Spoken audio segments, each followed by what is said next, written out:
अस्सलाम वालेकुम, welcome to my YouTube channel bio scholarship journey. University के बारे में बात करेंगे जिसमें पीएचडी के एडमिशंस ओपन हुए हुए हैं। वो है चोनम नेशनल यूनिवर्सिटी साउथ कोरिया। इसके अंदर पीएचडी और मास्टर्स के एडमिशन ओपन हो चुके हैं और इस वीडियो के अंदर हम डिस्कस करेंगे किस तरह से आपने अप्लाई करना है, प्रोफेसर की एक्सेप्टेंस रिक्वायर्ड है कि नहीं, और एंड में आपको मैं इसका एप्लीकेशन पूरा फॉर्म दिखाऊंगी। अब सबसे पहले आपने गूगल पे सिंपल इसका नाम लिख देना है और आपने चोनम नेशनल यूनिवर्सिटी ग्रेजुएट प्रोग्राम पे क्लिक कर देना है। आपके पास एक पेज ओपन हो जाएगा जो कि इस तरह से होगा। इसके ऊपर आपका एडमिशन गाइडलाइन आपके पास होगी कोरिया में, इंग्लिश में और चाइनीज़ के अंदर। इसके अलावा lab research information graduate school form जो आपने फिल करना है जब आपने अपनी एप्लीकेशन को सबमिट करवाना है, और उसके बाद आप यहाँ पे ऑनलाइन एप्लीकेशन सबमिट करवा सकते हो।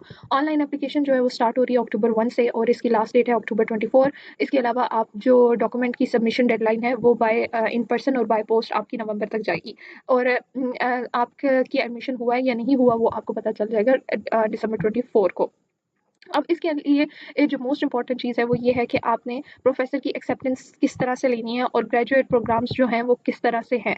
ग्रेजुएट प्रोग्राम को ढूंढने के लिए आपने इसकी फैकल्टी की प्रोफाइल पे चले जाना है। यहाँ पे आपकी फैकल्टी आप जब जैसे फॉर एग्जांपल ये जो है school of biology science and technology है, इसमें तमाम फैकल्टी का काम और फैकल्टी की रिसर्च जो है वो आपको यहाँ से मिल जाएगी।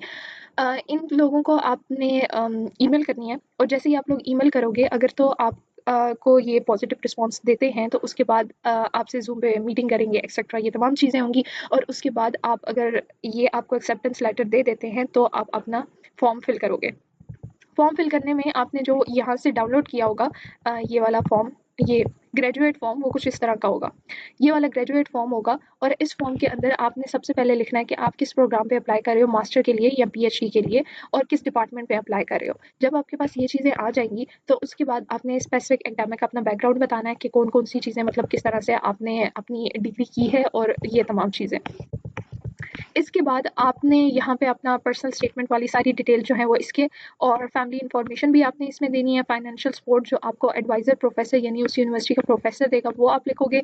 इसके अलावा लेटर ऑफ रिकमेंडेशन जो होंगी वो आपको फॉर द पीएचडी प्रोग्राम के लिए आपको सबमिट करवानी पड़ेगी जिस फील्ड के अंदर, और उसके बाद आप इसमें कॉन्सेंट फॉर्म अपना सबमिट करवा दोगे कि ये इन्फॉर्मेशन किसी और मतलब यूनिवर्सिटी में आप अलाउ करते हैं यूनिवर्सिटी को कि वो आपकी इन्फॉर्मेशन को रीड आउट कर सकती है। यहाँ पे एक और चीज़ है जो कि ये है कंफर्मेशन ऑफ एकेडमिक कैपेबिलिटी। ये आपको तब मिलती है जब आपको वहाँ पे कोई भी प्रोफेसर जो है वो एक्सेप्टेंस दे देता है। जब वो आपको एक्सेप्टेंस दे देगा तो उसके बाद आप यहाँ पे जो है आफ्टर केयरफुल कंसिडरेशन आई हेयर बाय सर्टिफाई कि ये वाली आपके पास इनफ एकेडमिक कैपेबिलिटीज़ है, आपकी एलिजिबिलिटी है कि आप इस यूनिवर्सिटी के अंदर काम कर सकते हो। आपका जो प्रोफेसर है उसका नाम इधर होगा और पोजीशन मतलब असिस्टेंट प्रोफेसर है, एसोसिएट है, व्हाटएवर है, और इसके बाद उनके सिग्नेचर होंगे। इस तरह से आप अपनी एप्लीकेशन को सबमिट करवा सकते हो। सो ये तो बात होगी सारी एप्लीकेशन की। सो इट्स वेरी इंपॉर्टेंट कि आप लोग इनकी फैकल्टी को मेल करो, और जब आप इनकी फैकल्टी को मेल करोगे तो आपको तमाम इन्फॉर्मेशन उनसे रिलेटेड जो है वो मिल जाएंगी। सो मोस्ट इंपॉर्टेंट, और दूसरा इसकी कोई एप्लीकेशन फीस नहीं है, आप इसके अंदर एप्लीकेशन को सबमिट करवा सकते हो। सो मोस्ट इंपॉर्टेंट पहला ही स्टेप है वो है प्रोफेसर की एक्सेप्टेंस, और उसके लिए आपको बार बार ईमेल्स करनी पड़ेंगी। Thank you so much. अगर किसी बात की समझ नहीं आई तो आप कमेंट सेक्शन में पूछ सकते हैं।